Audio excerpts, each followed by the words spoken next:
Olá, amigo web telespectador, amiga web telespectadora da AltV, a TV da internet.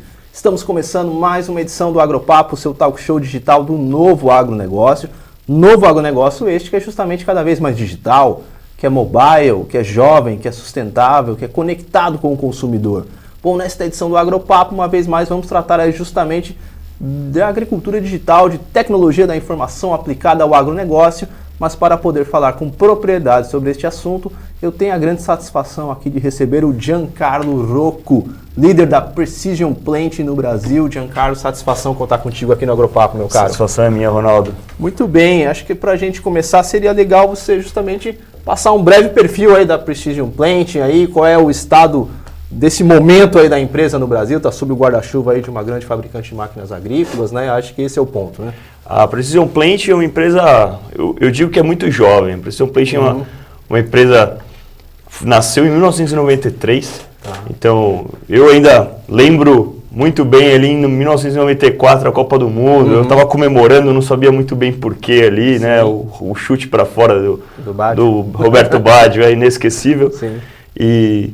E ela traz esse espírito jovem até hoje. Começou aonde? Começou em Tremont, em Illinois, Tá. por um agricultor que estava encontrando alguns problemas com a sua plantadeira e ele viu que a plantadeira que ele tinha podia ser melhor. Tá. Então ele desenvolveu alterações para alguns mecanismos dessa plantadeira para que ela entregasse uma produtividade maior, né? Na verdade, um plantio melhor. E é isso que a Precision Plant é comprometida até hoje. Ela é comprometida em entregar um produto que ajude o agricultor a aumentar a sua lucratividade. Seja ele um produto original de fábrica ou muitas vezes uma atualização de um produto. Então você tem uma plantadeira na sua propriedade e você quer melhorar a performance dessa plantadeira. A gente tem componentes para isso. É isso que eu quero ressaltar contigo, justamente quais são os produtos e serviços que a Precision Plant entrega nesse sentido. Hoje nós temos o grande coração da Precision Plant é a arquitetura eletrônica que ela traz, e aí entra na parte digital, né? A arquitetura eletrônica da Precision Plant tem um monitor que ele diagnostica diversas características do plantio.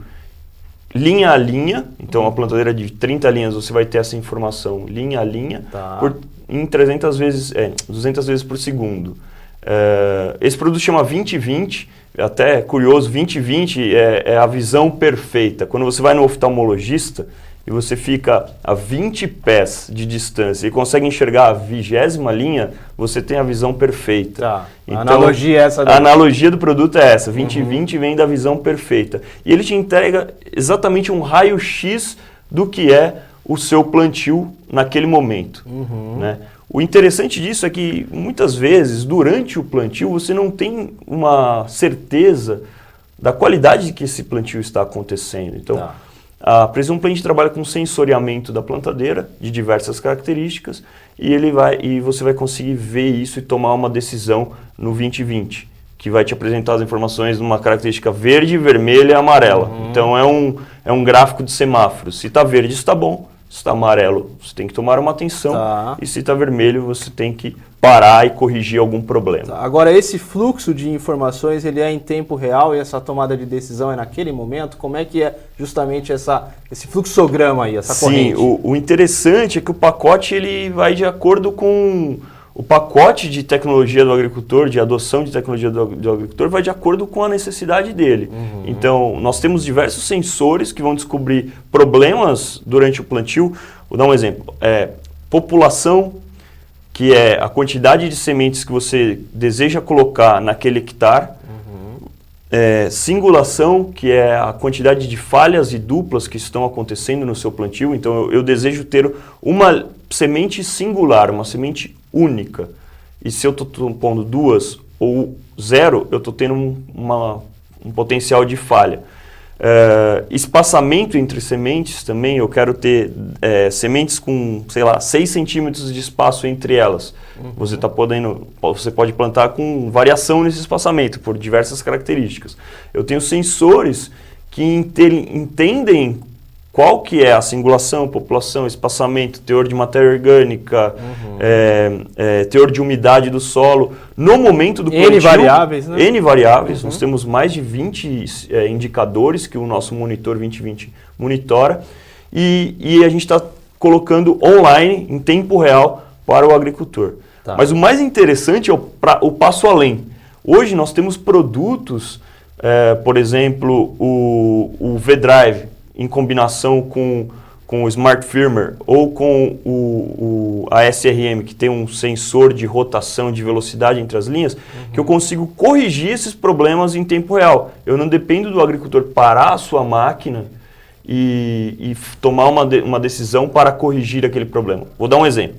Se eu sei que o milho responde ao teor de matéria orgânica em relação à população, eu posso pôr maiores populações onde tenho mais matéria orgânica no solo. Tá. Então, eu tenho um sensor que está lendo a matéria orgânica no solo e eu tenho um atuador que Faz está esse atuando, cruzamento e que está fazendo o controle da população naquele momento. Então, o meu sensor lê o teor de matéria orgânica e fala para o meu atuador, jogue mais sementes porque a matéria orgânica está maior. Eu aumento a população em tempo real, sem precisar nem o agricultor tocar na tela. Tá? Ele está correspondendo a uma recomendação colocada no pré-plantio. Certo. E aí a gente pode observar, se eu estiver errado você me corrige, que o acúmulo dessa captação de informações aí é justamente o que se forma o que a gente vem chamando hoje em dia de toda essa questão de Big Data no agronegócio, né? Sim, justamente para poder se tomar uma melhor decisão. Acho que esse é o ponto, né? Sim, hoje a gente tem os nossos dados, você consegue extrair para outras plataformas, você consegue ter, através da nossa plataforma, visualizar todos esses dados e você também consegue exportar esses dados para a plataforma, por exemplo, de um parceiro que é a Climate, né, que tem o Field View, e você consegue visualizar esses dados em tempo real na plataforma de alguns parceiros que a gente tem, certo? E é justamente essa visualização em tempo real que corresponde à agricultura digital, né? A era da digitalização, você tem tudo na palma da mão.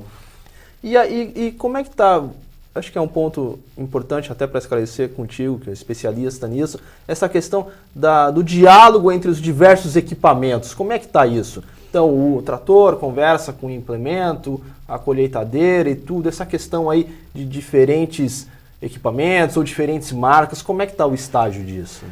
E tem diversas iniciativas no mercado que tendem a unificar as informações. Então, há tempos atrás aconteceu o Isobus, que é uma frente para comunizar o tipo de informação que é trafegado nas redes. Mas a Isobus, por ser um protocolo global, ela não acompanha em velocidade, muitas vezes, aquilo que a Precision Planting, por exemplo, necessita. Hoje, a gente trafega, como eu falei, 200 informações por segundo e a gente precisa de uma arquitetura própria. Tá. Então, como que a gente faz a integração? Abrindo os dados para colocar nas plataformas. O dado é do agricultor, o dado não é da Precision Planting. Certo. Né? Então, o dado ele foi gerado por dispositivos da Precision Planting, mas o dado é do agricultor e essa informação é aberta para ele consegue integrar com as diversas plataformas. Tá.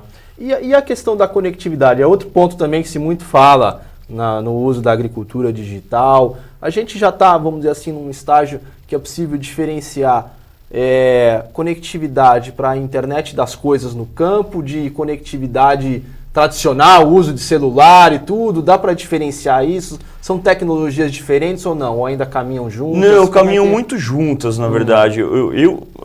A minha visão é que a gente depende muito ainda de redes de telecomunicações, infelizmente, de redes de telecomunicações das grandes empresas de telecomunicações. Porém, existem grandes iniciativas, principalmente lideradas pelos grandes grupos agrícolas, de ter a internet local, ou melhor, a internet das coisas, como você diz, né? Uma rede de tráfego de informação local, muitas vezes porque as grandes companhias de telefonia não cobrem aquela região. Exatamente.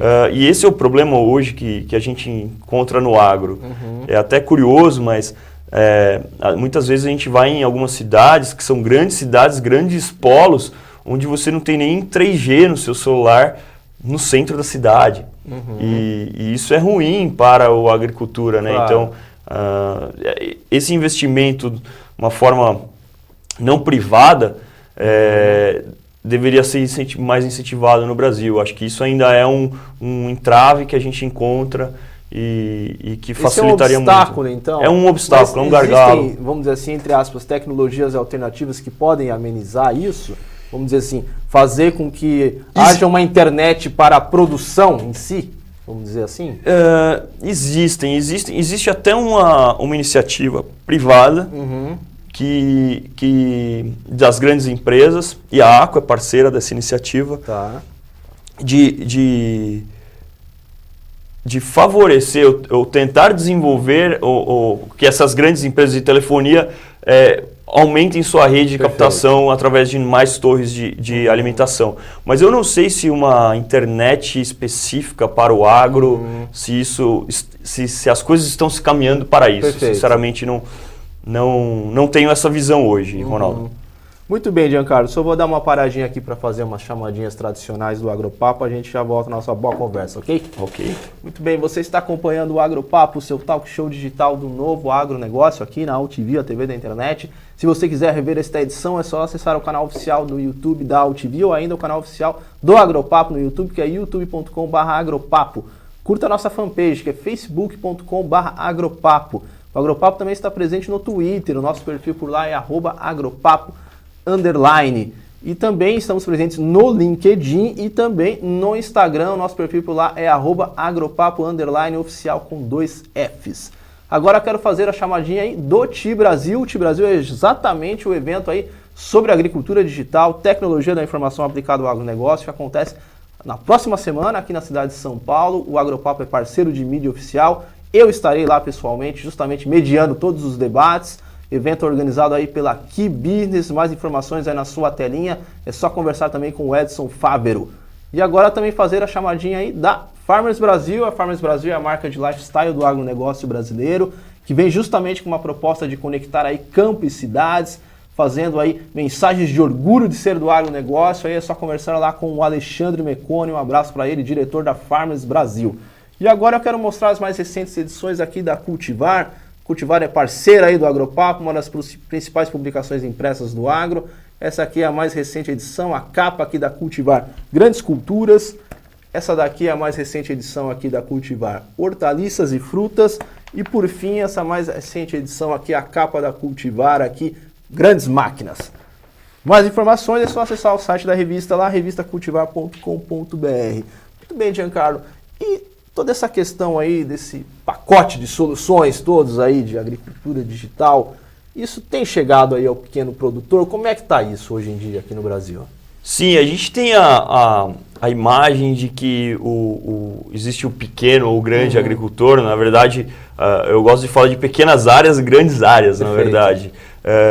Mas a tecnologia ela é acessível a todos. A questão do payback da tecnologia, quando ela é adotada, ela é muito mais fácil quando você tem larga escala. Então, quantos mais hectares você tem, mais diluída fica o custo dessa tecnologia. Mas eu digo que a tecnologia hoje ela é acessível a todos. A gente tem agricultores com pequenas áreas, nós temos clientes com pequenas áreas, principalmente mais na região sul, que são totalmente capitalizados e que eles entendem que o digital ele vem, na verdade, para reduzir custo dele. Então, independente do tempo de payback, talvez o tempo de payback seja maior, porque ele tem uma pequena área, mas ele já entende que isso está trazendo benefícios, está trazendo um retorno para ele. A única coisa é que o payback vai ser um pouco maior em relação à área. Já tem uma boa absorção, então, vamos dizer assim, da relevância da tecnologia da informação, enfim, para os negócios da agricultura em geral. Já tem essa boa receptividade nesse sentido. Com certeza, com certeza. Eu costumo dizer que a parte digital e a parte de gestão da informação, ela vem somar com a redução de custos, com a melhor gestão. Então, independente do ano, se é um ano difícil, um ano que o valor da soja está baixo, o agricultor que entende que gerenciar melhor os seus dados, gerenciar melhor a sua propriedade, leva ele a uma melhor competitividade, ele investe mais nesses anos de baixas, vamos dizer assim. Porque, no fim, ele está tendo um resultado melhor, ele está tendo uma competitividade, uma diferenciação frente aos concorrentes que ele tem, né? Perfeito. E no dia a dia aí... Desculpa, só complementando. Imagina, por favor. O custo do agricultor é uma vantagem competitiva. Então, se ele gerenciar melhor os dados dele, ele tem uma vantagem competitiva frente a todos os outros concorrentes. No final, soja e milho são commodities. Tá. Você me deu um gancho agora, justamente o agricultor já entende o dado como um novo insumo do dia a dia dele? Sim, sim. Assim como eu não vou dizer o fertilizante, o defensivo. Eu não vou dizer que 100% dos agricultores, mas os agricultores que são nossos clientes, eles entendem muito bem isso. Eles entendem que não é o produto que a Precision Plant está entregando para ele que está agregando valor, e sim os dados que ele está gerando e a tomada de decisão que ele está conseguindo ter com esses dados. E também com a automação, porque a Precision Plant já está no passo da automação, de automatizar a tomada de decisão, o agricultor entende que isso é o grande benefício que ele está tendo. Tá. E o que vem por aí, em termos de novas tecnologias, é justamente, por exemplo, você citou aí a questão da automação, é isso que de repente pode nortear as novidades daqui para frente? Sim, com certeza. Eu acredito muito que os sensores, eles são ferramentas apenas de te dar informação e que a gente vai ter no futuro bem próximo mesmo, máquinas autônomas em relação à recomendação. Você põe uma recomendação bem específica, bem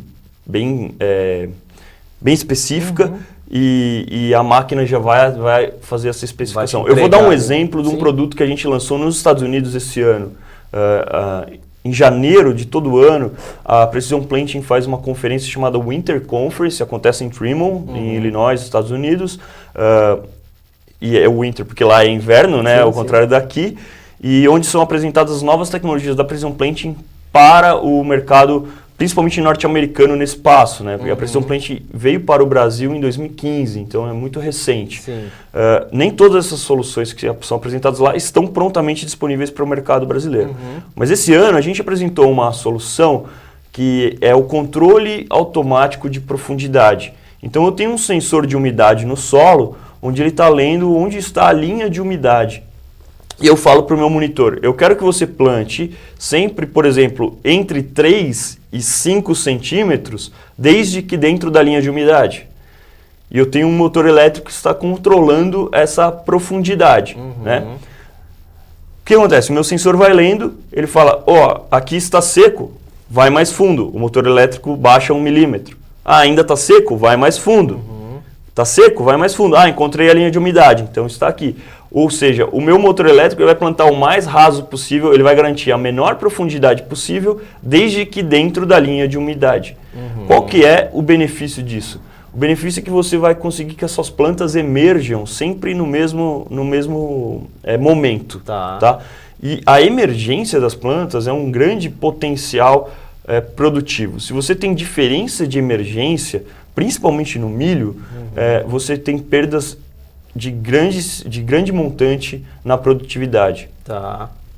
A planta que emerge depois, ela compete com a outra por luz e água. Tá. Você tem que ter uma emergência uniforme. Uniforme. Uma planta que está recebendo competição de outra, que está mais avantajada, ela vai florescer no momento tardio. E o milho, por exemplo, ele não tem fecundação cruzada. Então, ele não tem autofecundação. Então, aquela planta ela não vai se autofecundar, ela depende do pólen das outras plantas. Então, se você tiver momentos de emergência, momentos de florescimento, né, diferentes, muitas vezes você compromete uma espiga inteira. Então, aquela planta, ela simplesmente não produziu. Perfeito. E a questão da tropicalização, vamos dizer assim, das soluções? Esse é um ponto a se observar justamente, porque, obviamente, a agricultura brasileira é uma agricultura de clima tropical, diferente do que é desenvolvida na Europa, Estados Unidos, um clima temperado. Esse é um ponto a se observar justamente nessas soluções aí tecnológicas para a agricultura do país. Com certeza. Há um desenvolvimento de pesquisa da Precision Plant no Brasil? Sim, eu ia comentar justamente isso. Hoje a Precision Plant, ela enxerga que ela consegue, nós já estamos trabalhando, a engenharia da Precision Plant já está trabalhando soluções exclusivas para a agricultura tropical, que é a agricultura brasileira e, no meu entender, a agricultura africana também. Sim. Hoje você pega a África e o Brasil, se você for comparar o resultado, a produtividade da África e do Brasil, você vê que o Brasil tem produtividades maiores e na minha opinião, é justamente porque o Brasil desenvolveu a técnica tropical de agricultura, que é o plantio direto, e a África ainda adota as técnicas europeias, que são de agricultura temperada, para produzir. Então, eles têm uma produtividade menor. Essa é a minha percepção. A Precision Planting entende e já entendeu que o Brasil é diferente dos Estados Unidos. E que a gente precisa de soluções exclusivas para o Brasil, principalmente relacionadas a plantio direto. Então, aí eu não posso abrir muitas coisas, mesmo porque são pesquisas que a gente está fazendo, ainda estamos em passo de pesquisa, mas a gente, sim, em breve deveremos lançar produtos exclusivos para o Brasil, para a agricultura tropical. Legal, meu caro. Já é um grande bordão e chavão do Agropapo. Que boa conversa, acaba passando rápido. Eu quero uma vez mais agradecer a tua presença aqui no nosso talk show digital do Novo Agronegócio. Por favor, pedir a gentileza de você deixar os contatos aí da Precision Plant para quem quiser mais informações, por favor. Legal. A Precision Plant está presente no seu website, é o website internacional, www.precisionplanting.com. Nós temos também as redes sociais, LinkedIn, Instagram e Facebook. Sempre Precision Planting BR. Então temos a Precision Planting norte-americana, que é a Precision Planting BR e Precision Planting Argentina também. Boa. São esses contatos? São esses contatos. Perfeito. Então, dado o recado, uma vez mais aí agradeço a tua presença. Tendo novidades aí é só voltar. Legal, muito estou à disposição. Bem. E assim encerramos esta edição do Agropapo, seu talk show digital do Novo Agronegócio, aqui na AltV, a TV na internet. O Agropapo tem produção, direção e apresentação de Ronaldo Luiz e a direção jornalística da AltV, a TV da internet, é do jornalista Alberto Luchetti. Encerramos esta edição, voltamos na próxima. Um abraço e tchau, tchau.